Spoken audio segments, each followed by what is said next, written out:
Hey y'all, welcome back to Get Naked with Mary. Hope you're having a good day. Um, so the uh, the Monsters Memorial Service was Saturday, and still processing. Um, I really thought that I was doing okay, and I am doing okay, but it has really been a lot harder and has brought up so much that I just really wasn't expecting. So I just thought that we could talk about that for a bit. It was at one at one point I got physically ill listening to them. Okay, first of all, it was on Zoom. It was on Zoom. It was put on by the congregation that he went to, although that was weird because even some of the things he said sounded like he didn't really know him very well. So that was interesting. I found out that there was a whole controversy about whether or not some of the people who considered him family, who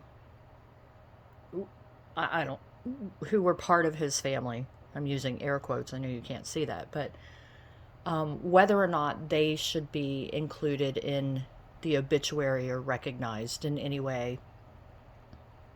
And I found out that it was the congregation that was making these decisions, which that in itself is is really infuriating because who the fuck are they to make any kind of family decision? And that really bothered me.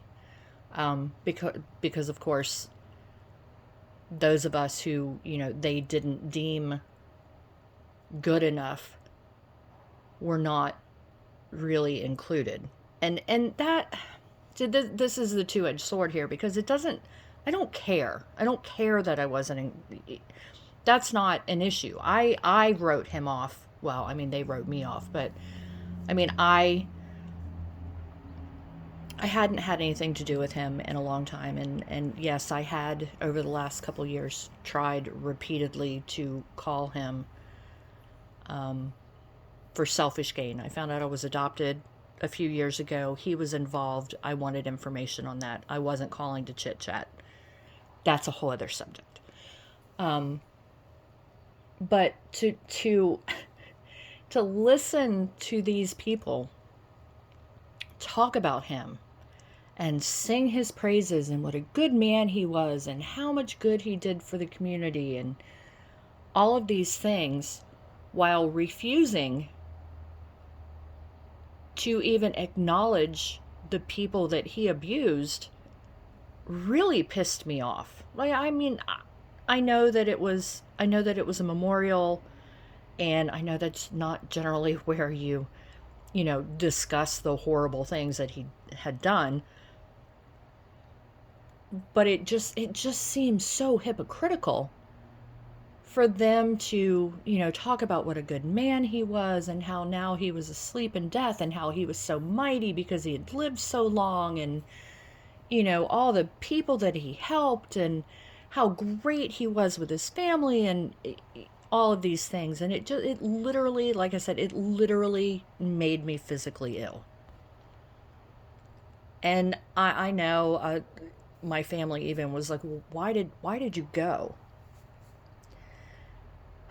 And my first thought was, well, because I'm a glutton for punishment. Um, but really, I went out of some twisted sense of respect. I think not for him, But for my cousin who, had been a huge part of, she's the one that found him, things like that. So that was the main reason. And then it was kind of also maybe for some closure. But I didn't I didn't think it through, because then not only was I dealing with him and all of the crap that he did and all of that hypocritical, sanctimonious crap, but then on top of it, I got a sermon. And it, it just reminded me how dangerous that religion is, and religions like it. And I've thought a lot about this, and I'm still not sure how I feel about certain religious aspects. God, Jesus, all of that. Like, I'm still formulating that. I do think that there's something, but I'm not sure what it is, and we can talk about that another day. I say that all the time, right? Oh, we'll talk about that tomorrow. Hi, Tara. Um, but anyway, I just it just blows my mind that the people he made suffer were once again. Now, I'm not even talking about myself, but the people he made suffer were were the ones deemed not good enough. And it just, I don't know how to combat that. I'm not sure. I'm not sure what the best psychological way, the best technical way to deal with all of that is. So, like I said, I am still processing it. Um, but I don't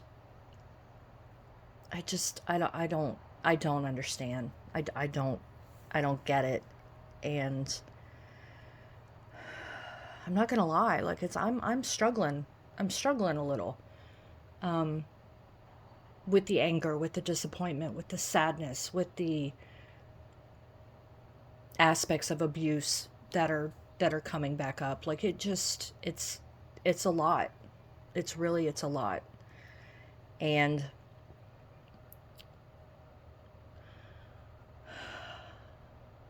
I don't know.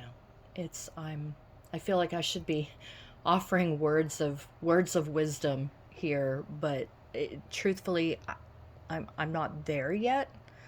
I know that I am processing. I'm not shoving it down. I'm not ignoring it, which, containers are a great thing, right? Like, you put your emotions in a container and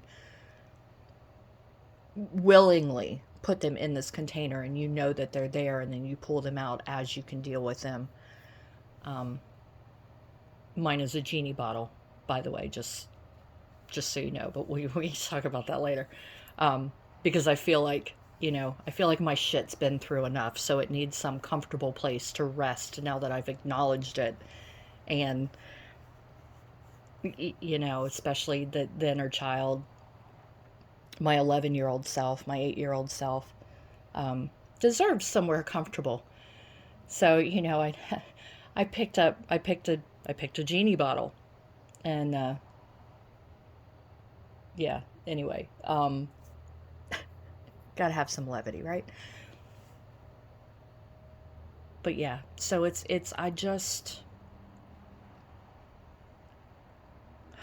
I'm just processing, and I really just wanted to say hello and see how y'all are doing, and hope that you had a good weekend. And um, just again, to really state that if you're dealing with anything like this, you're not alone.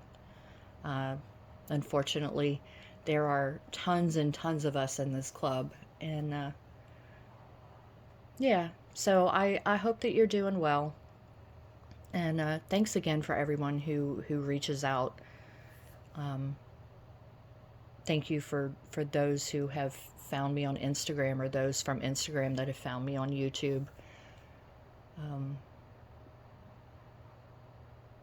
Thank you for everyone who's liked or subscribed or shared, because I guess it really helps. But I mean, truthfully, at this point, I'm just doing this on faith that anyone who needs to hear it will find it. And yeah, so you're not alone. If you need anything, if you need to talk, um, I'm here. Just reach out. If you have anything specific that you would like me to go deeper into, let me know.